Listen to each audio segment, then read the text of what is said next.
सारा प्रणाम। मैं हूं हिमांशु द्विवेदी और स्वागत है आपका हमारी खास पेशकश खास मुलाकात में। खास मुलाकात के तहत हम ऐसी शख्सियतों से रूबरू होने की कोशिश करते हैं जो समाज में अपनी एक अलग पहचान रखते हैं। इसी क्रम में आज हम एक ऐसी शख्सियत के साथ हैं जो पिछले 6 दशक से सार्वजनिक जीवन में एक अलग किस्म की पहचान रखते हैं। राजनीति के क्षेत्र से वह जुड़े रहे, पर इसके बावजूद भी उनको साहित्यिक क्षेत्र में, सामाजिक क्षेत्र में एक अलग निगाह से देखा गया। राजनीतिक क्षेत्र में अजातशत्रु की उनकी छवि रही। हर स्तर पर उन्हें बेहद सम्मान के साथ न केवल उनके दल के लोगों ने बल्कि विरोधी दल के लोगों ने भी देखा। चुनावी राजनीति से उन्होंने कुछ समय पहले संन्यास ले लिया, लेकिन सक्रिय जीवन से संन्यास नहीं लिया है। जीवन के 8 दशक पूरा कर चुका यह शख्स आज भी लोगों के लिए कौतूहल का विषय रहता है। विषय उनकी सक्रियता रहती है, विषय उनकी सोच रहती है, विषय उनका संपर्क रहता है। हम बात कर रहे हैं छत्तीसगढ़ की राजनीति के ख्याति प्राप्त शख्स सत्यनारायण शर्मा जी के। सत्यनारायण शर्मा जी अनगिनत बार विधायक रहे, मंत्री रहे और साथ साथ एक बेहद शानदार इंसान भी रहे। उनके 8 दशक के जीवन पूरा करने पर उनके सम्मान में एक विशेष समारोह का आयोजन रायपुर में होने जा रहा है। इस खास मौके को खास बनाने के लिए हम ये खास मुलाकात कर रहे हैं। सत्यनारायण शर्मा जी हमारे साथ इस समय स्टूडियो में मौजूद है। सत्यनारायण जी, बहुत बहुत स्वागत आपका। प्रणाम खास मुलाकात के लिए समय निकालने के लिए। ये आपका आदेश सिरों पर ही। तो शुरुआत यहाँ से करते हैं सर जी। जीवन के 8 दशक आप पूरा कर चुके हैं। जी जी। पीछे मुड़कर देखते हैं जी। तो कौन सा ऐसा घटनाक्रम है जो सत्यनारायण शर्मा जी को भुलाए नहीं भूलता बालपन का? यहाँ से शुरू करते हैं। जी जी जी। देखिए हिमांशु जी, आप सबका बड़ा स्नेह और आशीर्वाद रहा है कि मैंने हमेशा लोगों की सेवा करने में, लोगों की मदद करने में, लोगों को सही रास्ता दिखाने में काम किया। और मेरे पितामह के संस्कार ने जो संस्कार मुझे दिए और जो बातें हैं उन्हें बताई, उनको मैंने हमेशा के लिए हृदय में बिल्कुल संजो कर रखा और उन्हीं पर मैं काम करता रहा। छात्र जीवन के बाद मैं युवक कांग्रेस में सक्रिय रहा। उसके बाद कांग्रेस में मेरी उम्र अधिक होने के कारण फिर मैं कांग्रेस में काम करता रहा और पहली बार मैंने 1985 में चुनाव लड़ा मंदिर हसोद विधानसभा क्षेत्र से। जी। दुर्भाग्य की बात यह रही कि मंदिर हसोद विधानसभा क्षेत्र का नामो निशान खत्म कर दिया गया। रिजल्ट जो भी हो उसको कहना उचित नहीं है। फिर मुझे नई जगह तलाशनी पड़ी और फिर रायपुर ग्रामीण से मैंने अपनी सेवाओं को देने के लिए लोगों से परामर्श किया। लेकिन उस वक्त लोगों ने कहा कि एक बार कांग्रेस का उम्मीदवार यहाँ चुनाव हारने के बाद लगभग 28 वर्ष से वापस कभी गया ही नहीं, एक दिन के लिए भी। जी।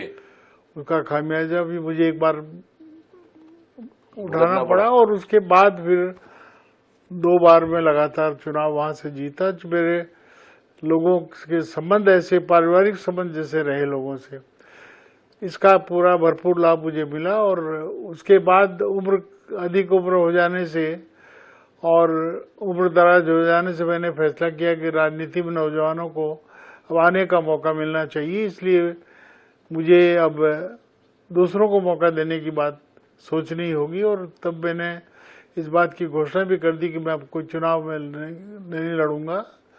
ये है कि जब तक जिंदा हूं तब तक सक्रिय रहूंगा, लोगों की सेवा करूंगा, लोगों की तकलीफ को जानने की कोशिश करूंगा और उनकी तकलीफ को दूर करने का भरसक प्रयास करूंगा। ये मेरा संकल्प रहा।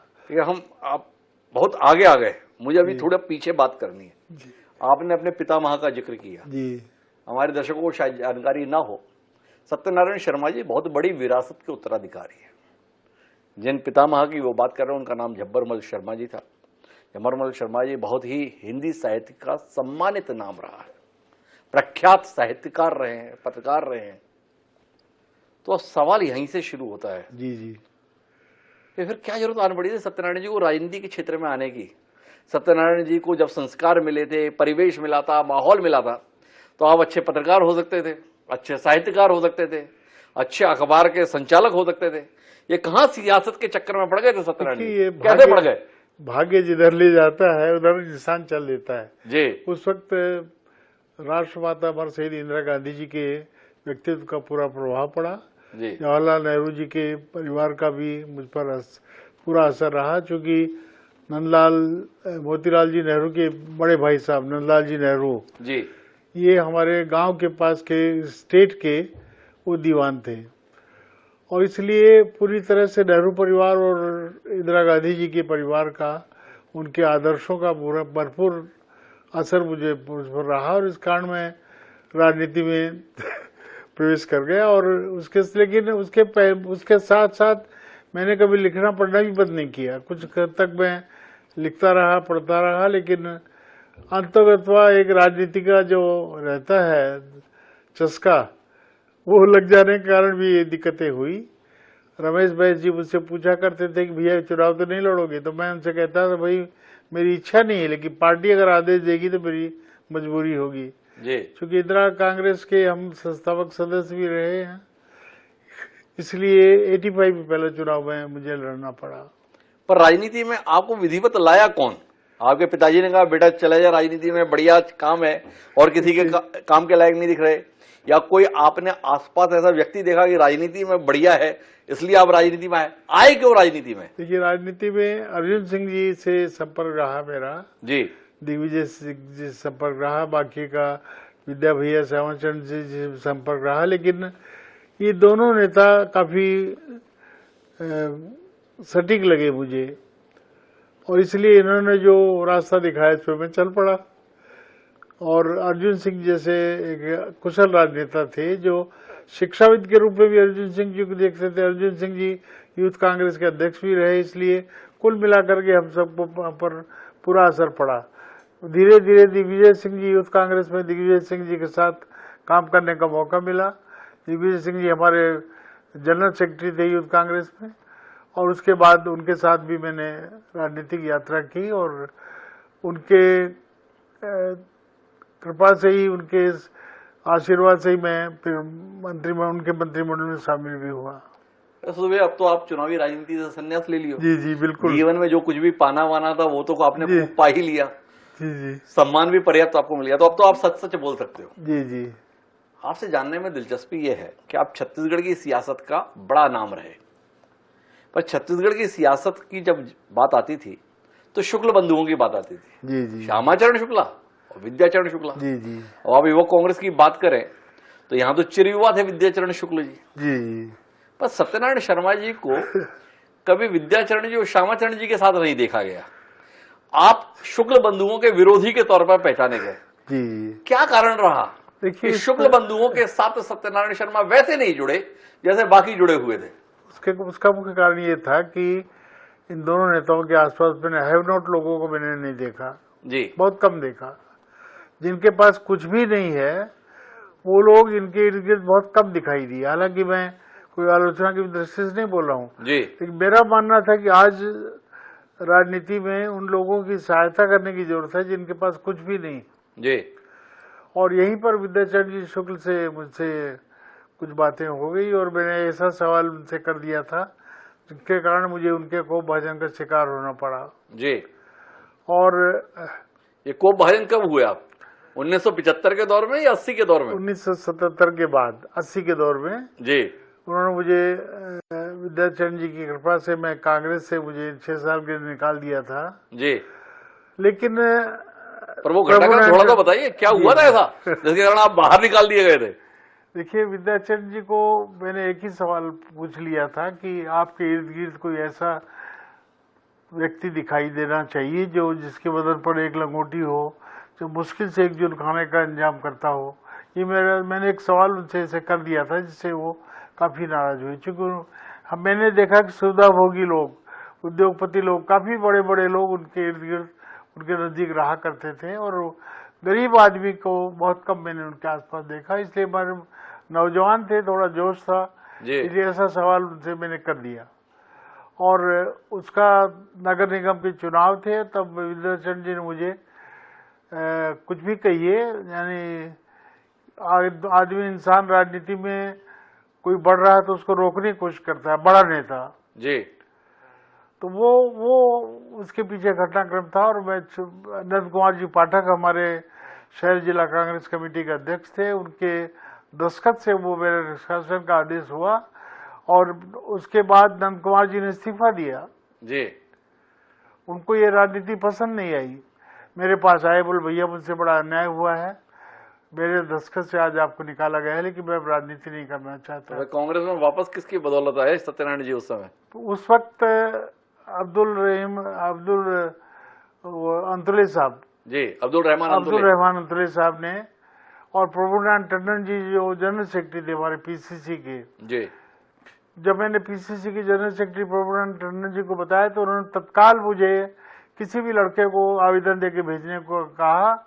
मैंने एक हमारे मोहल्ले के हमारे बड़े करीबी हमारे मित्र जलील कबीर साहब से कहा कि आप चले जाइए भोपाल, मेरा आवेदन देख टंडन साहब से मिल लीजिए, और टंडन साहब ने तत्काल वो स्टे ऑर्डर मुझे दिया। और उसके बाद अब्दुल रहमान अंतुले साहब ने मुझे मेरे निष्कासन को जो स्टे ऑर्डर था उसको पूरी तरह से उसको स्थायी रूप से उसको मुझे मेरी सीनियरिटी मेंटेन करते हुए, और छत्तीसगढ़ और मध्य प्रदेश के राजनेताओं को थोड़ा सा कुछ डांट फटकार भी उन्होंने लगाई कि ऐसे कार्यकर्ता को तुमने निकाला क्यों। सर ये बताइए, ये चुनाव लड़ने का मौका आपको कैसे मिला? चुनाव लड़ने का मौका, मैं मंदिर रसोई क्षेत्र में काफी लोगों की सेवा करता था जी। तो जब सर्वे पार्टी ने कराया तो उस वक्त मेरा नाम आया कि यही लड़का जीत सकता है रमेश बैस जी के मुकाबले में।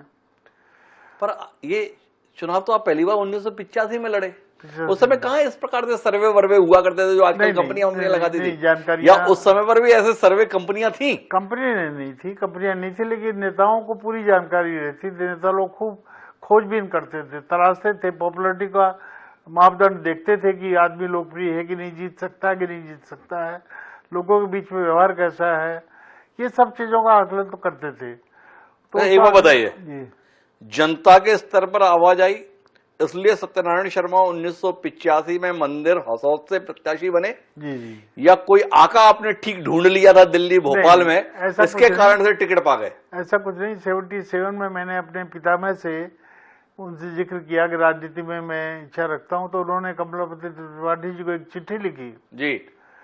कमलापति त्रिपाठी जी से मिलने गया, उसके बाद वो काफी हर्षित हुए और उन्होंने नोट्स बना के इंदिरा जी को भेजा, और उमाशंकर जी दीक्षित जी को उन्होंने फोन किया कि पंडित जी का ग्रैंडसन आ रहा है, मैं भेज रहा हूँ, आप भी नोट्स बना के भेज दीजिए। तो इंदिरा जी ने नोट्स भी इंदिरा जी को भेजा, उमाशंकर दीक्षित जी ने। वो नोट शायद राजीव गांधी जी के हाथ लगे, उन्होंने पढ़ा, और पढ़ने के बाद अर्जुन जी से पूछा कि ये लड़का कौन है, इसको बुलाओ। तब मुझे राजीव गांधी जी ने बुलाया, बुला के पूछा कि आप जहाँ चुनाव लड़ना चाहते हैं वहाँ मध्य प्रदेश के बहुत बड़े नेता चुनाव लड़ेंगे, ऐसा रमेश बैस जी ने ऑफर दिया है। पहले तो मैं विचलित हुआ, बाद में मैंने कहा कोई दिक्कत नहीं सर, आपके आशीर्वाद से मैं जमानत जब्त कराऊंगा उनकी, ये मैंने कह दिया। तो उनका तत्काल तुम चल लौट जाओ, अभी 1 मिनट में रुकने की जरूरत नहीं, तुमको चुनाव लड़ना है जी। और राजीव गांधी जी ने मुझे आशीर्वाद दिया और पहला चुनाव 85 में लड़कर मैंने सफलता प्राप्त की। पहला चुनाव होगा रमेश बैस जी के खिलाफ था। रमेश बैस लगातार लोकसभा का चुनाव जीते, पर विधानसभा के संदर्भ में आपके हाथों खेत रहे। जी देखिए, उस चुनाव का कुछ स्मरण आपको है? जी बिल्कुल। रमेश बैस जी पार्षद भी रहे हैं, रमेश बैस जी व्यवहार कुशल नेता रहे हैं, यही कारण है कि लोकसभा में लगातार वो जीतते भी रहे। लेकिन विधानसभा में चूंकि वहाँ के मालगुजार थे, उनके कई गांव थे उनके, और ऐसी स्थिति में वे विधानसभा में उनका परिवार या वो कोई बहुत ज्यादा सफलता उन्हें नहीं मिल पाई। 3 बार उनके भाई श्याम बैस जी भी चुनाव लड़े जी, वो भी सफल नहीं हो पाए। इस तरह से 5 बार मैं वहां से चुनाव लड़ा, और मैंने बराबर लोगों की सेवा करने का जो मेरा संकल्प था वो पूरा भी हुआ। और लोग जब मंदिर सौद विधानसभा खत्म हो गई तो लोगों को बड़ा पश्चाताप हुआ। अच्छा, मंदिर हसौद विधानसभा खत्म हो गई, और जब सत्यनारायण जी ने राजनीति शुरू की थी उस समय एक राज्य था, उसका नाम था मध्य प्रदेश। और जब सत्यनारायण शर्मा राजनीति के शीर्ष पर थे उसी समय में मध्य प्रदेश का विभाजन हुआ और एक नया राज्य अस्तित्व में आया, उसका नाम था छत्तीसगढ़। ये छत्तीसगढ़ बनना सत्यनारायण शर्मा जी को कितना भारी पड़ा? देखिए, छत्तीसगढ़ तो बनना इसलिए अनुकूलता के साथ था कि छत्तीसगढ़ का डेवलपमेंट तेजी से होगा, ये हम लोगों के अनुमान थे। दूसरा, जो रेवेन्यू मध्य प्रदेश में, पूरे मध्य प्रदेश के लिए रेवेन्यू छत्तीसगढ़ से भी जाती थी, उसका भी बहुत ज्यादा लाभ छत्तीसगढ़ को नहीं मिल पा रहा था। हम लोग को सोच रहे था छत्तीसगढ़ यदि बनेगा तो डेवलपमेंट होगा और छत्तीसगढ़ के रेवेन्यू छत्तीसगढ़ के डेवलपमेंट में काम आएगी, इसलिए हम लोग भी चाहते थे छत्तीसगढ़ बने और छत्तीसगढ़ बना। छत्तीसगढ़ तो बन गया, लेकिन पर सत्यनारायण शर्मा जी के साथ छत्तीसगढ़ बनने के बाद क्या हुआ? लेकिन छत्तीसगढ़ बनने के साथ ही मेरी विधानसभा मंदिर सौध विलोपित हो गई और मुझे नई जगह तलाशनी पड़ी। मैंने जिक्र किया कि कांग्रेस पार्टी का जो उम्मीदवार चुनाव लड़ा था पहले कभी, वो चुनाव हारने के बाद 1 घंटे के लिए उस क्षेत्र में वापस नहीं गया जी। तो भाजपा का एक मजबूत गढ़ बन गया था। फिर मैंने उस भाजपा के गढ़ को एक बार पराजित होने के बाद में फिर मैंने उसको नर्स किया और उसके बाद उसमें 2 बार विजय हासिल हुई। लेकिन मैं समझना ये चाहता हूँ कि जब छत्तीसगढ़ राज्य का गठन हुआ सत्यनारायण जी, उस समय पे तमाम नाम मुख्यमंत्री के तौर पर हवा में थे। विद्याचरण जी की तो खुलकर दावेदारी थी, बिल्कुल। मोतीलाल वोरा जी भी अपने घर में बैठे बैठे उम्मीद के साथ थे। श्यामाचरण जी को भी लगता था कि हो सकता है मुझे बुलावा आ जाए। पर उस समय पर सक्रिय राजनीति में सबसे दमदार नेता जो माना जाता था वो सत्यनारायण शर्मा को माना जाता था। दिग्विजय सिंह मंत्रिमंडल का बड़ा दमदार चेहरा थे सत्यनारायण शर्मा, पूरे मध्य प्रदेश में तूती बोलती थी। सत्यनारायण शर्मा उस समय कहां चूक गए मुख्यमंत्री बनने के संदर्भ में, और जोगी जी का मुख्यमंत्री बनना कांग्रेस को कितना भारी पड़ा? अजीत जोगी देखिए राज्यसभा के सदस्य थे और दिल्ली के संपर्क में ज्यादा थे, और मैंने सुना है कि सामाजिक स्थिति से अजीत जोगी को मौका मिल गया। हम सब लोगों ने स्वीकार किया। दिग्विजय सिंह आए थे और कई राष्ट्रीय नेता आए थे, लेकिन हम लोगों ने फिर जो पार्टी का आदेश है उसको सिरोधार किया, जोगी जी मुख्यमंत्री बने। लेकिन उस जोगी जी के मुख्यमंत्री बनने के साथ जातीय संघर्ष जो था वो चरम सीमा पहुंचा था, और उसमें अधिकारियों का भी कुछ रोल था। कुछ अधिकारी ऐसे थे जो अजीत जोगी जी के साथ में जातीय संघर्ष को बढ़ावा देते थे और अपने ढंग की राजनीति करना चाहते थे। उससे नुकसान हुआ कांग्रेस को। अजीत जोगी जी की सरकार नहीं बन पाई और रमन सिंह जी की सरकार बनी, ये परिस्थिति बनी। तो हम लोग तो विफल हो गए थे उसमें, चूंकि पार्टी ने जो निर्णय लिया उसको मानना हम लोगों की जिम्मेदारी होती थी, इसलिए जोगी जी को शहर से हमने स्वीकार किया। लेकिन अंतराल में असफलता काफी मिली हमको। 24 साल हो गए छत्तीसगढ़ गठन को। जी।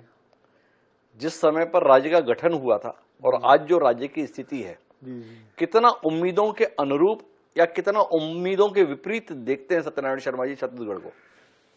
देखिए, उम्मीदों के अनुरूप तो इस माने में कहा जा सकता है कि रेवेन्यू का बड़ा भारी भू हिस्सा छत्तीसगढ़ को प्राप्त हो रहा है, लेकिन करप्शन की जो बीमारी है ये जब तक खत्म नहीं होगी तब तक इसका सदुपयोग, किसी चीज का रेवेन्यू का सदुपयोग भी नहीं हो सकता, ऐसा भी मानकर चलते हैं। कई दिक्कतें, एक तो जातिगत बातें बहुत ज्यादा हुई, दूसरा जो करप्शन के मामले हुए, चाहे सरकार किसी की भी हो जी, हर सरकार में करप्शन चरम सीमा पर हुआ। लोगों को निराशा हाथ लगी और लोग चाहते थे कि बेहतर सरकार आए, लेकिन कुछ ये कहा जा सकता है कि गलतियां हुई हैं जी, और गलतियां भी इस स्तर पे हुई हैं कि जिसको कुछ कहा नहीं जा सकता। आपस में संवाद और कंसल्टेशन की कमी भी देखी गई, जिसका दुष्परिणाम कांग्रेस पार्टी को भुगतना पड़ा। लेकिन जब जागो तब सवेरा जी। अब पार्टी के नेता लोग, हम लोग सब ये महसूस कर लें कि गलतियां हुई हैं, गलतियों को सुधार लें, फिर अनुकूलता के साथ बातें बन सकती हैं। आपने बड़ी महत्वपूर्ण बात कही जी, जब जागो तब सवेरा। तो अभी जागे, कभी भी सोई रहे? देखिए, ये तो समय वक्त बताएगा कि सो रहे थे या जाग रहे थे, लेकिन अच्छा संवाद करना एक अलग बात है जी, अच्छा व्यवहार करना, ईमानदारी के साथ काम करना एक अलग बात है जी, दोनों में अंतर है। तो जो हम कहें उसको फिर उस बातों पर खरे उतरने चाहिए।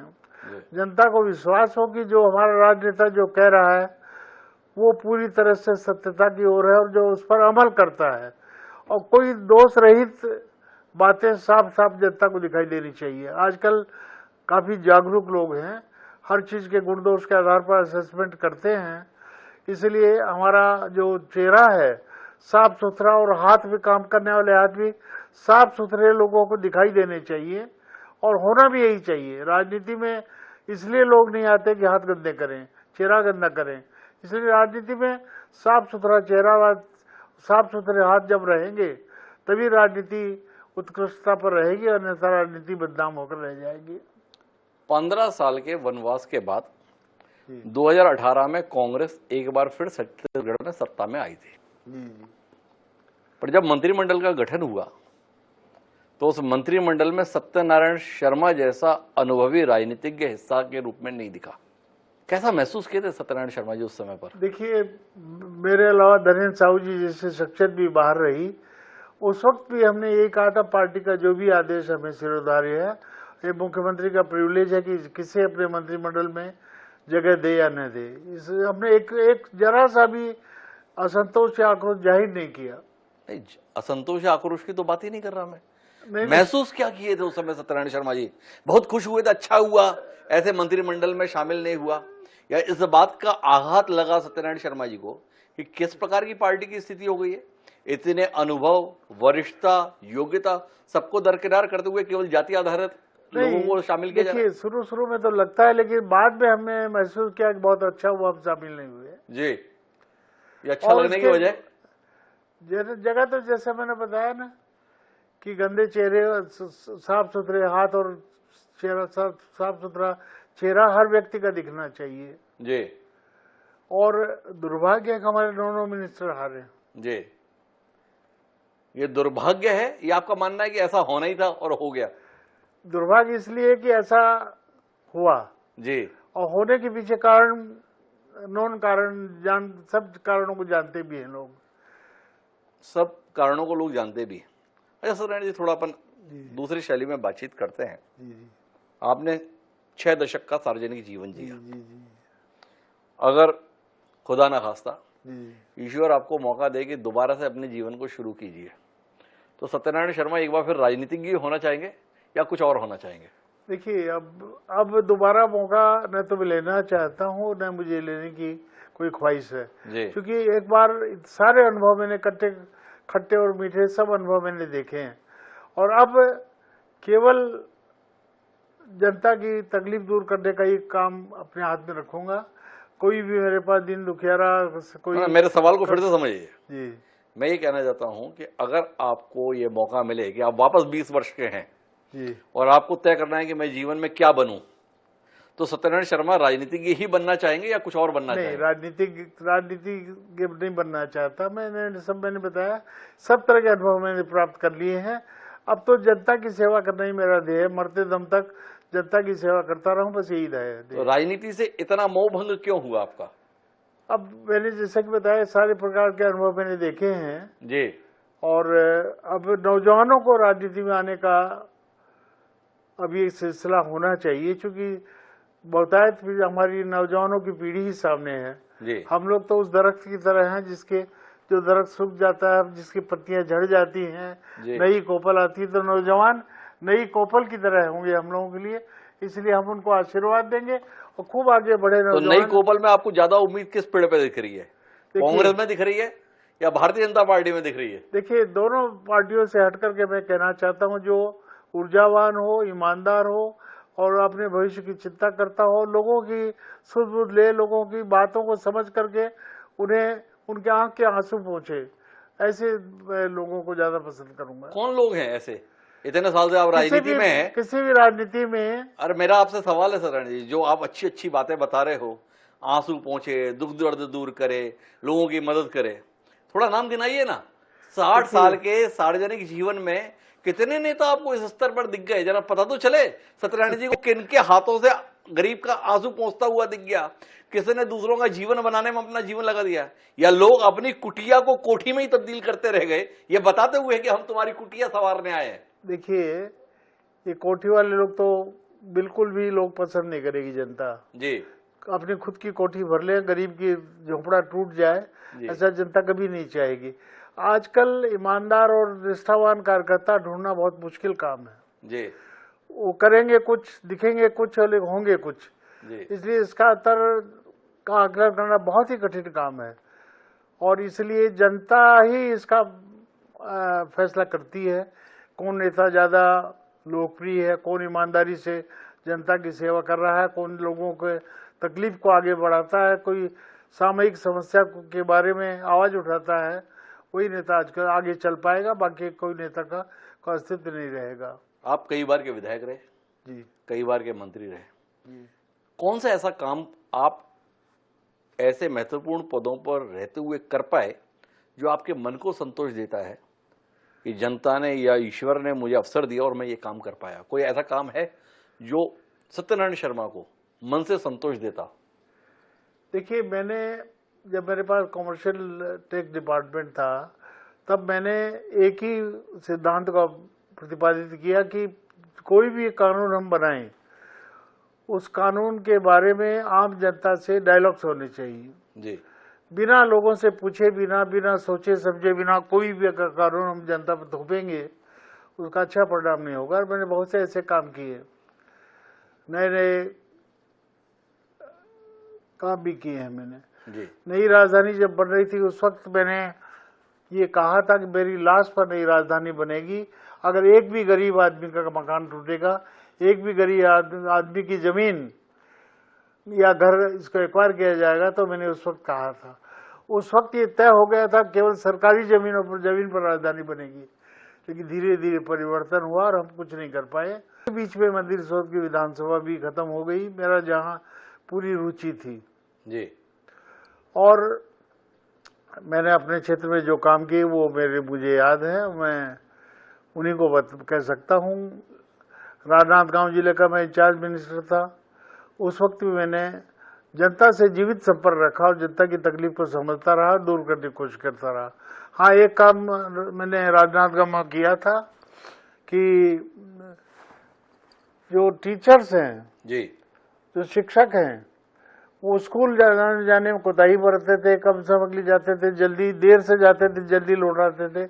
हमने स्कूलों में लिखवा दिया था कि शिक्षक की नियुक्ति कब हुई, उसका कार्यकाल का समय क्या है, उसको वेतन कितना मिलता है, उसकी ड्यूटी आवर्स क्या, हमने इस बिल्डों में लिखवा दिया था जी। तो एक सवाल ये उठा कि भाई कलेक्टर का वेतन के, मैंने कलेक्ट्रेट में उनका भी लिखवा दिया जी। बोले विधायक का, तो मैंने अपना भी लिखवा दिया कि 1000 रुपये महीना जी, चपरासी से कम भी लिखवाया जी। क्योंकि उस वक्त हम लोगों का एक जो सैलरी थी 1000 रुपये थी, तो मैंने उसमें लिखवा दिया चपरासी से कम वेतन विधायक का 1000 रुपये मासिक। लेकिन मेरे वहाँ हटने के बाद ये सब चीजें हट गई थी। तीसरा, मैंने एजुकेशन डिपार्टमेंट छत्तीसगढ़ में पहला स्लोगन दिया, पढ़बो पढ़ाबो और स्कूल जाबो। इसलिए दिया कि कई टीचर स्कूल तो जाते थे लेकिन रुचि लेकर पढ़ाते नहीं थे, उनके लिए था पढ़ाबो। कई स्कूल गोइंग बच्चे जाते थे स्कूल लेकिन पढ़ते नहीं थे, पढ़बो उनके लिए था। कई ऐसे बच्चे थे जो घर में रहते थे, दूसरा काम करते थे लेकिन पढ़ने नहीं जाते थे, उनके लिए स्कूल जाओ जी। ये स्लोगन दिया और एक शिक्षा के स्तर में कुछ सुधार हुआ और बच्चे पढ़ाई में इंटरेस्ट लेने लगे। कई जगह मुझे भी बच्चे रोक लेते थे, स्कूल के बच्चे, और कहते थे हमें नैतिक शिक्षा का 1-2 पाठ पढ़ाइए। तो मैं स्कूलों में जाकर के भी कभी उनके बीच में अपनी बात करता था, नैतिक शिक्षा और एजुकेशन पर बात कर लेता था। तो आखिरी बिंदु पर आता हूँ जिसके कारण से हम आपसे बातचीत कर रहे हैं। जी जी। विप्र फाउंडेशन के द्वारा आपके सार्वजनिक जीवन की उपलब्धियों को ध्यान में रखते हुए अभिनंदन समारोह आयोजित किया गया है। जी जी। इस अभिनंदन समारोह के आयोजन को सत्यनारायण शर्मा जी किस दृष्टि से देखते हैं? देखिए, ये विप्र फाउंडेशन एक तरह से वो ऐसी संस्था है जिसके एकमात्र संस्थापक संयोजक सुशील ओझा जी हैं, जिन्होंने एक चिंतन करके राष्ट्रीय एकता के बारे में, सामाजिक समरसता के बारे में और देश की तरक्की और उत्थान के बारे में सबको साथ लेकर के काम करेंगे, सबको जोड़कर चलेंगे तो ज्यादा बेहतर होगा। और अपने इष्टदेव भगवान परशुराम जी की एक बहुत बड़ी कल्पना उनके मन में थी कि अरुणाचल में 51 फुट ऊंची एक भगवान परशुराम जी की मूर्ति स्थापित हो। वो प्राय वो प्रोजेक्ट पूरा होने जा रहा है, बहुत जल्दी उसका भी लोकार्पण होगा। इस तरह से विप्र फाउंडेशन ने देश की राजधानी में और बड़े बड़े शहरों में विप्र कुंभ किए जी, और लोग जुड़ते गए, अच्छे काम सबको दिखाई देते हैं। जयपुर जैसी जगह में सेंटर ऑफ एक्सीलेंस की स्थापना करना कोई साधारण बात नहीं है। बेटियों के विवाह के लिए व्यवस्थाएं करना कोई साधारण बात नहीं। एजुकेशन के क्षेत्र में जो नौजवान हैं, पढ़ाई में रुचि रखते हैं, तो इसके एजुकेशन लोन देना, इंटरेस्ट फ्री एजुकेशन लोन देना कोई साधारण बात नहीं है। वो सब काम किए और कई संकल्प लेकर के कई प्रकल्प तैयार किए हैं। पर ऐसा काम करने वाला संगठन सत्यनारायण शर्मा का सार्वजनिक अभिनंदन समारोह आयोजित कर रहा है। जी, कितना संतोष है आपको इस बात को लेकर? देखिए, जो संगठन जो मुझे आज मान सम्मान दे रहा है, उनके कार्यों से हम बहुत ज्यादा संतुष्ट हैं और उनसे बहुत ज्यादा हमको इस बात का फक्र है। विप्र फाउंडेशन सब सामाजिक बंधों को जोड़ करके और देश की सेवा में संलग्न करने के लिए काम कर रहा है। सबसे बड़ी बात तो ये भी है कि सामाजिक समरसता, दूसरे समाज को साथ लेकर चलने की बात दूसरा कोई नहीं करता। ब्राह्मण से इस संस्था ने दूसरे समाज को साथ लेकर चलने की बात की। दूसरा, ब्राह्मण का एक गुण है जो मैं बताना चाहता हूँ, ब्राह्मण सबको साथ लेकर चल सकता है, सबको डाइजेस्ट कर सकता है। एक अद्वितीय बात यही ब्राह्मण में है, यही ब्राह्मण में है जो सत्यनारायण शर्मा जी बता रहे हैं। पर सत्यनारायण शर्मा जी जो ये बता रहे हैं वो उन्होंने अपने जीवन में चरितार्थ भी किए, जिसके हम सब साक्षी हैं। सत्यनारायण शर्मा जी दीर्घायु हों, शतायु हों, ऐसी हमारी कामना है। उनका सार्वजनिक अभिनंदन होने जा रहा है। आपको बहुत बहुत साधुवाद, आपका बहुत बहुत आभार। इतनी व्यवस्था के बीच आपने समय निकाला। ईश्वर आपको लंबी उम्र दे, इस कामना के साथ। दोस्तों, आज की खास मुलाकात में इतना ही। दीजिए मुझे इजाजत। सदा प्रणाम।